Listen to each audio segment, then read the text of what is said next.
Hi, my name is Dr. Frank A. Thomas, and I'm privileged to position you to be successful in your preaching by these lessons that we call the Preaching as Celebration series. Last week, I had a discussion on celebration.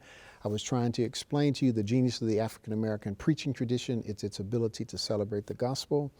And so I want to just this week continue that discussion by giving you an example to make sure that you understand what celebration is. So the example I would like to use is the story of the prodigal son.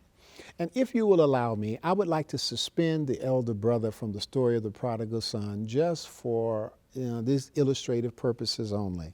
So you know the story of the prodigal son that, he asked the father for the inheritance. He then went to the far country and lived riotously. A friend of mine says he put on his far country clothes and he drove a far country car and he hung out in far country places with far country friends and he did far country things. And at any rate, you know the story. He became broke. He was working in a pig pen and came to himself and realized that in my father's house, even servants, I will go back to my father. And you already know the story. The resolution is then they and the father meet and there is reconciliation. So,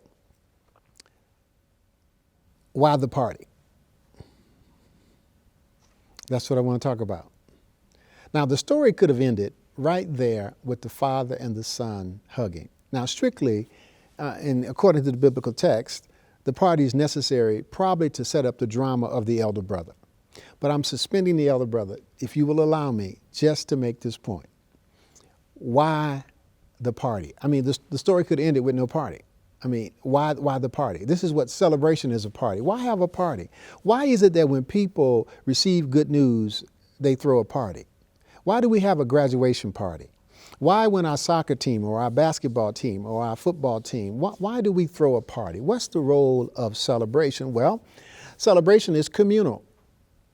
Everybody gets to celebrate. Everybody comes, it breaks down barriers and it breaks down, I'm at the basketball game and our team wins and it doesn't make any difference that you're black or I'm white or you are Mexican. We're all fans and we're excited, we're together. Celebration is healing. It's healing. We throw a party because it's healing. What if somebody in the community had been praying with the father that the son would come back home? And then the son comes back home. The father wants to celebrate, wants to share. It's communal. It's joyous. It's uplifting. It releases, in the biological sense, endorphins. It's just a positive. And often, celebration gives us encouragement to continue living, even in some of the most dire and desperate circumstances. My slave ancestors discovered that when they celebrated, it gave them courage. It empowered them to live meaningfully, that when the gospel was presented to resolve the complications in their lives, they received the gospel and they celebrated the gospel. And just like Mary Magdalene, who had those demons pulled out of her, and these natural emotions came up. Nobody had to prompt her. Nobody had to throw up a cue card like they do on television, clap now. It was natural because she had been healed and she had been delivered. I come out of a tradition where people were healed and delivered by the word of God, and it was natural for them to get excited, to be joyous, to celebrate. That's what celebration is, and that's why this series is called Preaching as Celebration, because we believe that celebration heals people. I want to thank you for listening.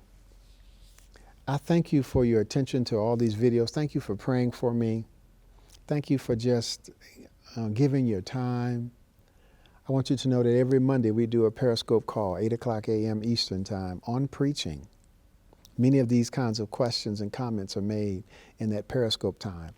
We also upload a vitamin to SoundCloud weekly. We want to make sure that you know each week we give a spiritual vitamin on SoundCloud. Then on Monday, we release another version of the Preaching as Celebration sermon series. And finally, on Friday, we release Living Your Passion. Why don't you subscribe to these channels so that when we release content, you will be the first to know. You can get right on it. Please also share this with your friends. We appreciate you. Thank you so much. I love you. Thank you for giving me your time and your heart. I pray for you as you preach a kind of gospel that can be healing to people, as you offer people an assurance of grace and you celebrate the good news of the gospel of Jesus. God bless you, and I'll see you next week.